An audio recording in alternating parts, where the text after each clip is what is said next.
9 নং জাঙ্গালি ইউনিয়ন 2 নং ওয়ার্ড শিনিচর সর্বপ্রথম বাদাম চাষ। তো আলহামদুলিল্লাহ আমরা চীনা বাদাম খেতে আসলাম।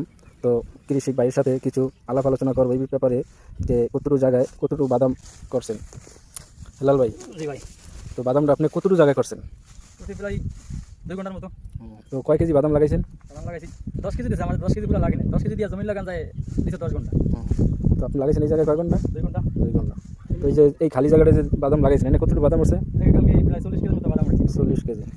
তো এখানে কত কেজি আর হইব? জায়গায় আরো 80 কেজির মতো হইবে। 80 কেজি হইব। তো আপনি তাহলে অনেক লাভবান। তো আপনিও করবেন, সবাই উদ্দেশ্য বলবেন করার জন্য, দর্শকের উদ্দেশ্যে কিছু আপনি বলেন। ঠিক আছে, এই বাদামটা আমি করতে পারি নাই। আর তখন এই প্রথম আপনি এই প্রথম করছি। তো এটা যেরকম করার দরকার ছিল এটা বুঝি নাই। এই নতুন জয়েন করছি, সামনের দিকে বোঝা যাবে কিরকম করতে পারি না, এটা তো বুঝতে পারছি। যতটুকু মারি দেওয়া দরকার ততটুকু মারি দিতে পারি না। দেখা যায় প্রত্যেকটা জানি শিকড় দেয় না, প্রত্যেকটা পাতার গিরায় গিরায় শিকড় ছাড়ে বাদামের। এই শিকড়গুলো যদি আমি ডাকতে পারতাম মারি দিয়া, কিন্তু কান্দিটা আমার হয়ে গেছে ঘনের কারণে শিকড়গুলো ডাকতে পারি না, মারি দেওয়া হবে।